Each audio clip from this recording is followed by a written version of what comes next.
introduce to you our next guest, who is Reda, a friend of mine, an educator and a filmmaker. Mo actually is most known for his 48 hours film festival that he used to host in Dubai, where movie makers came and they had 48 hours to make movies, and he ran that festival for a few years. Today, he will be presenting a story about sound and furry. I'm not going to put words into his mouth, so I'm going to only use the title that he gave me. And without further ado, Morida.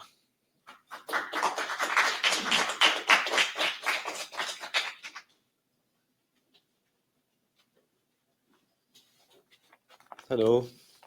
All right. Thanks for having me with you guys today, and thank you, Wissam.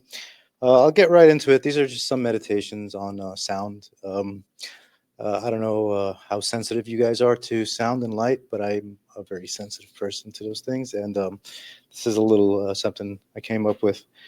All right, so too many things in this experience we call life are taken for granted. Sound is one of them. Sound is a form of energy that travels in waves. So think of the waves of the ocean. A sound wave is a lot like that. Although invisible to the naked eye, when observed through a recording device, looks a lot like that familiar wave you see on the beach. Uh, Sound is transmitted through a medium by way of vibration. That medium can be air, water, or solid, probably things that we've learned in science class, and maybe I had forgotten them, but I had to freshen up on them.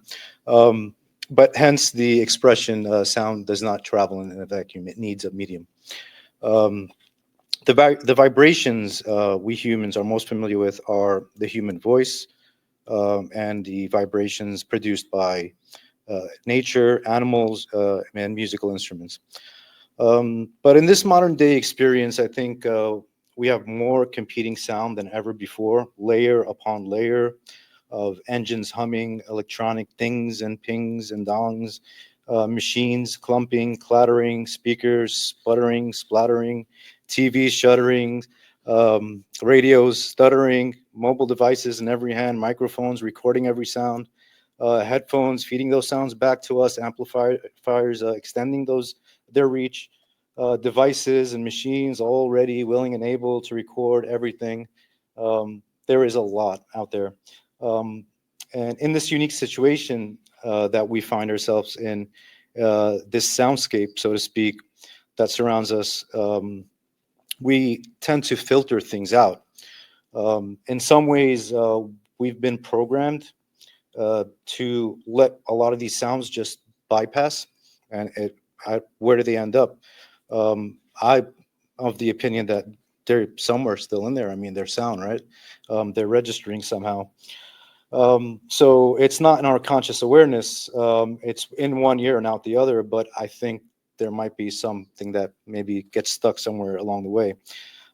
So while we do hear these sounds, we're not really listening. They're definitely still there, but we give them no notice. What we automatically process as non-essential and unthreatening sound becomes the ambient atmosphere that we swim in, the way a fish pays no mind to water, the water that it engulfs it.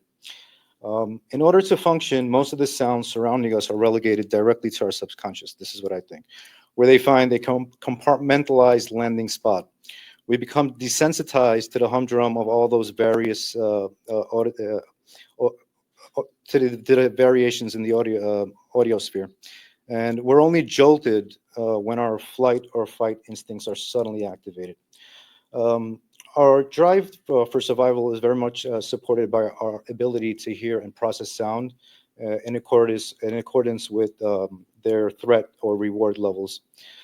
So think of when one hears the sound of a car screeching, or the crash of two large objects, or the loud sound of an explosion that might be too close, um, or the anguished cry of another living creature. While we do tend to relegate the byproducts of sound that emanate from modern technology and machinery to background noise, it's worth noting that we prioritize in our conscious awareness what we consider to be threatening. So that's one of the things that we do with our ears automatically. So okay, so in some ways, I lost my place here. So it's worth noticing that we prioritize in our conscious awareness what we consider important to us.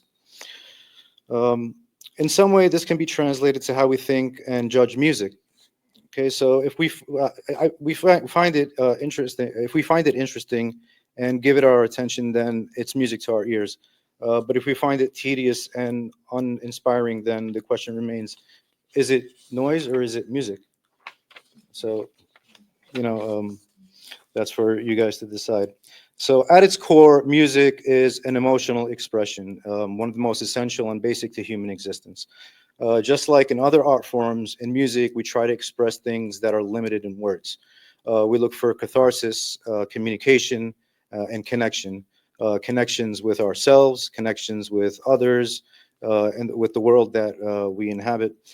In music, we hope to build communities as we gather to hear harmonies and melodies and listen to stories. And on another level, we create our cultural identities in these gatherings. And taking it one step further, these gatherings can also be the basis of religious and spiritual experience when the weight of a ritual is acknowledged as such. So there's no shortage of musical festivals that on the surface might resemble some form of New Age pilgrimage ritual. In many of these scenarios, music is an emotional release, whether it is intended to release one from everyday stress or as a conduit of nurturing one's soul, like a spiritual elixir, so to speak. Its power is in it that it helps one forget certain momentarily discomfort while encouraging some form of transpersonal perspective. It's not uncommon to hear someone say that the music was so good that it took me to another world. Um, so on the one hand, music can be thought of as, some sort of an elixir to our existence, and it helps foster existential harmony. Through musical harmony, we may find balance, comfort, peace, solace, social cohesion, meaning, and melodic expression. But on the other hand, music as a commercially packaged product meant for consumption and financial profit, if analyzed and critiqued properly, I think it may be considered suspect. So while pop music still has the capacity to invoke an emotional and physical reaction, this packaged product that has financial benefit as its starting point is heavily reliant on a familiar, structured formula that resembles more of a lab-produced pill, easily swallowed and digested, but that has its set of side effects. While it's undeniable that it has some effect on the listener or consumer, it is ultimately shallow in its regurgitated form and numbing in its all too familiar fleeting projection. In many stages, this is of course my opinion. In many stages, the experiences of our lives, we make connections and meanings that are either shallow and fleeting or deep and significant. And as we go along and gain some experience and understanding, we realize increasingly that it's the significant connections that require more time, effort, and attention. I can go on and on about the sociological and psychological, spiritual, existential implications with the modern format or the phenomenon known as pop music or packaged art. But I probably prefer to just refer you to uh, the thought that was expressed in the book by Walter Benjamin, Art in the Age of Mechanical Reproduction, written in 1935. The underlying theme of the book is that when everything becomes a copy of a copy, what have we made? What do we make of originality and genuine art form? Um, the concept of aura is invoked on a regular basis in the book in how we experience um, music or art when it's the real thing or when it's a copy of that thing. So it's a pretty interesting book. I would maybe take a look at that one. There are other studies along the way, but I do like that one. Okay, so moving on. So if we're to understand sound and music in this way, perhaps we're better equipped to navigate the sea of vibration. Perhaps we may be more conscious in our processing of the plethora of sound surrounding us. If we pay more attention to the weight of sound and potential effects and prioritize significance in our understanding of it, while also filtering out the distractions and the noise that are so ubiquitous in our environment, then perhaps we can build more significant connections, meaningful moments, and better understand ourselves and others. Um, so at its core, music is, or sound, music is energy, or let me go back to Tesla. Okay, so Nikola Tesla once said that if you want to understand the universe, think of energy, frequency, and vibration. And music, in a lot of ways, is energy, frequency, and vibration. Sound is energy, frequency, and vibration. So that was one idea that really resonated with me. But how many of you guys familiar with Pythagoras? Sure. Yeah. So Pythagoras. Yeah. Okay. So Pythagoras intuitively came up with some interesting ideas. I mean, he's better known for his philosophical and mathematical contributions, but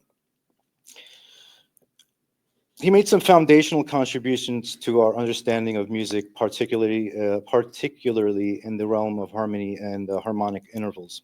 So intuitively, he utilized mathematics and his understanding of celestial bodies to formulate his theories.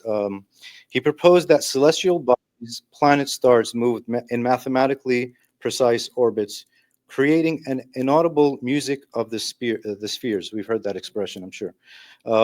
His work was foundational in our understanding of harmony, as he laid the groundwork for musical ratios. So Pythagoras believed that music had healing and moral powers, a concept later called ethos in Greek thought. His early followers used specific melodies and rhythms to calm their minds, something akin to musical medicine, to purify their souls and to align themselves with cosmic harmony. His work transformed music from an art into a mathematical science, revealing its deep connection to number and nature. His discoveries remain central to acoustics, tuning, and the philosophy of music. Legend has it that he came up with his theories while experimenting with a single stringed instrument while meditating on the stars. He even suggested that there was an underlying connection between the universe and of the cosmos and our expressions in musical form. So, without turning this into a lecture on ancient Greek thought and its influence, I must be also mentioned that Plato was heavily influenced by the Pythagorean discoveries and took it a step further to suggest that the ultimate reality of our existence was structured by abstract forms. Music to Plato wasn't just sound, it was a gateway to divine geometry.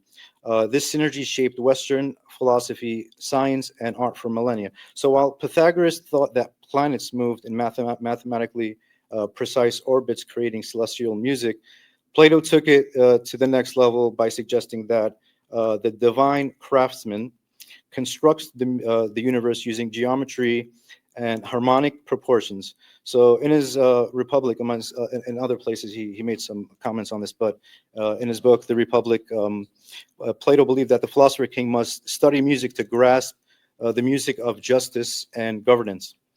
One last note on both of these great thinkers. They were both of the opinion that corrupt music breeds chaos and virtuous music fosters moral order and social harmony. Um, Final thought on this is there have been a number of experiments. I don't know if you guys have come across this where they use frequency on water and fine sand grains. They're amazing. If we had time, I would have like to pull them up and maybe show them. There is an effect that we can see, proof that we can see what kind of effect, and it's a beautiful effect. When you create a certain frequency, certain geometric forms are formed in this matter, and they're just so balanced and beautiful to look at. It's almost magical. So if we're to think of, these elements such as water, that are affected so obviously by sound and frequency, then what are we to make of us as humans who are 70% water? Are we not somewhat affected, whether it's emotionally, psychologically, spiritually, what have you? So, on that thought, I'll leave you to think about it for yourself. Thank you.